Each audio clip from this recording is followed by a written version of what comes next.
Bugsy and I'm an addict. I'm going to be reading just for today, June 13th, 2024, A Full Life. Page 171, basic text, page 11. The program works a miracle in our lives. We become free to live.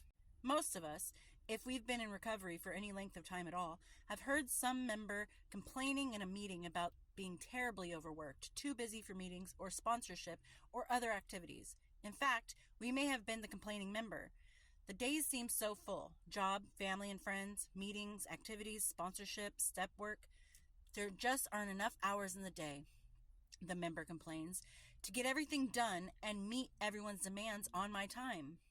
When this happens, usually there's a soft laughter from some of the other members, probably members who had planned to grumble about the same sort of thing. The laughter stems from our recognition that we are complaining about the miracle of the life that is ours today. Not so long ago, few of us were capable of having any of these problems in our life. We devoted all of our energy to maintaining our active addiction. Today, we have full lives, complete with all the feelings and problems that go with living in reality.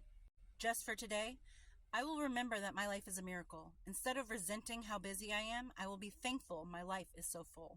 For a second there, I felt called out because I was going to be like, hey, but my schedule is weird. But it's nice to know that you're not alone. In so many different aspects, you're not alone. You're never alone, never again. And you're not the only one who has such a busy life. We have to figure out who's going to make dinner. Is it going to be available when you get home? I got to get to work on time. Do I have to do overtime? Are my kids going to get to the doctor's appointments? Are we going to go have dentist appointments? So they have a recital after work? And how are they going to get to school? All these things that we got to figure out. But be blessed that your biggest worry in life is just living it. And no longer, how am I going to get my next fix? How am I going to get my dealer to make this deal with me? What can I trade him or her? What can I do to get them to drop it off? All those other things that had to do with drugs and alcohol. Like, how can I base my life and schedule my life around the drugs and the addiction? Now you have a life that you're living, and it does get busy. It does. I'm a single mom to 2 kids with a 17-year age gap, 17-year age gap. And I got one that's going to school, getting ready to think about going to college and what college he wants to go to. And I got one that's trying to break teeth through her gums, So it's like, I'm this way, I'm that way. And then on top of that, I work at a hospital where I'm on call, and I'm a float pool. So I go anywhere within the hospital to work. So some days I get called in early. Hey, come in, be here by 8 o'clock. Okay, cool. I'll get there at 8 a.m. And it's supposed to be an 8-hour shift. And then the 8 hours comes up and they're, hey, we actually need you over here too. So boom, now it's a 13-hour shift. So sometimes it's just not practical to make it to a meeting. So my commitment, in order to make up for me missing meetings, is that I do my Just for Today readings.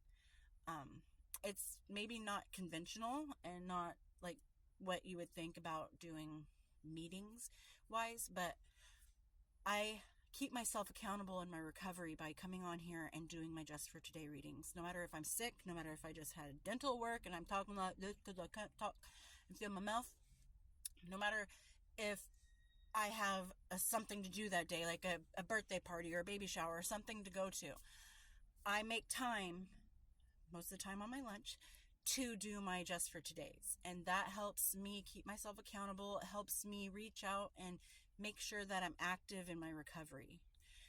And just be blessed that you're too busy to worry about getting high. You're not the only one. It's okay.